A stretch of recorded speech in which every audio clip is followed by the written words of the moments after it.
Hi, I'm Kudo Mal, and I wanted to talk to you a little bit about the black belt mentality.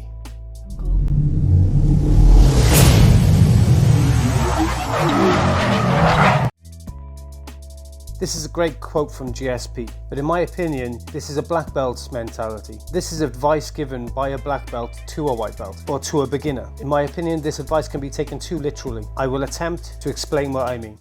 People walk into the dojo as adults, they've had life experience, they can throw a punch, maybe not the greatest punch, but they can throw a punch. If they're motivated to hurt you, they'll hurt you. The amount of black belts I see struggle, can't deal with people coming in off the street because they're not conditioned. They've not bought into the white belt mentality. So therefore, they believe that they can hurt you. And, it doesn't matter what dan you are, what grade you are in any martial art, they're going to want to hurt you all the same if they really needed to do. So you can't just push that to one side and say, well, actually, do it my way. This is where there's a power struggle. There's this kind of need for control, this kind of, I am sensei, call me sensei. And so on. It's kind of this bow down, subservient way of working. That's not the way that I would teach personally. Having a white belt mentality actually de-skills you. The problem with learning a martial art is that if you come in and buy into a white belt mentality, you've bought into a syllabus. So if the syllabus is about learning a martial art, which means kata, basics, all these different things, and that means that you're going to get a black belt, then you can't really complain when someone's got a black belt in those things. But if someone says to you that your ability or your black belt is about fighting, then you have to look at it much differently than just saying, well, I'm a white belt, so I forget everything. So what is a black belt? For me, a black belt is somebody that's confident in themselves, self-motivated. They can go and train if they want to. But they also understand that going training actually means something more than just going to the dojo and hitting some bags or going to the dojo and practicing kata. Actually, going training means that you've got to reassess, think about where you're at in your life, where the balance is. And I like to think of this like a graphic equalizer. So you imagine that, across this graphic equalizer, you've got things that you should be paying attention to. So it might be something like kata, if you practice karate. So I got to put the time into that to be able to get the knowledge and the function. I like to think that as a catalogue of technique, right? So I've got my book here, my kata.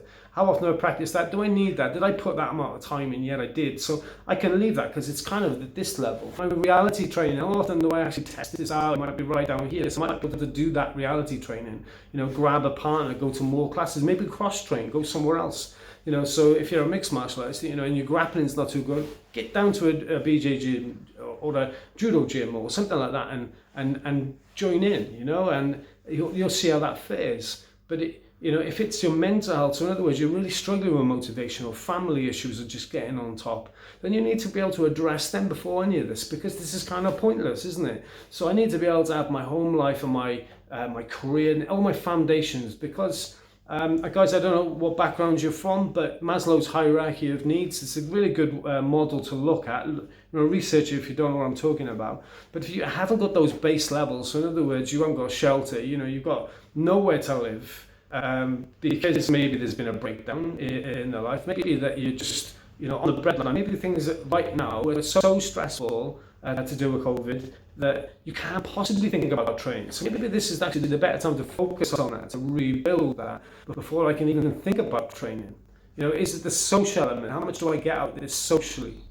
Is it my target? Is it about the grades? What do I have to do to be able to do that? So we're constantly, whether it's socially, emotionally, or whether it's about your physical elements to do with training, we're bouncing all over the place for this. And that's why I call it like a graphic equalizer, because it's doing this all of the time.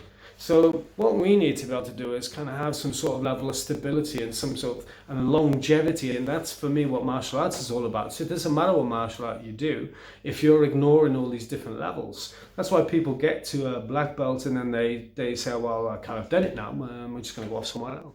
Passing a black belt, everybody talks about that, it's just the beginning. First dan, just the beginning. It's on a black belt, just the beginning. And they're right, I liken it to, going for a driving test. So you learn the basics of driving, you get there, and yeah, you pass your test, and then you're out on the road. I don't know how you were when you passed your test. I've seen how my daughters were when they passed their test, and yeah, you've still got a fair way to go, and some people potentially still dangerous at that point because they were good on the day, right? So the test for a black belt it's about their mentality. White belt mentality, forget about everything. Doesn't matter. Trust sensei. Everything to this person. Unfortunately, senseis are people. They have their own limitations. They have their own problems. It's a nice thing to do. There has to be an element of that, but you have to have a black belt mentality. So you have to think about what the black belt means. You know, is it a stopgap? Is it first dan you're looking at? Or is it actually I've joined martial arts and I'm going to spend the rest of my time, the rest of my life dedicated to martial arts? So that's what you need to think about. Which vehicle do you choose? I'm out. I'm Kudo Mal. This is Gojin and Kudo Academy. See you guys soon. Stay safe. Bye-bye. Jungle.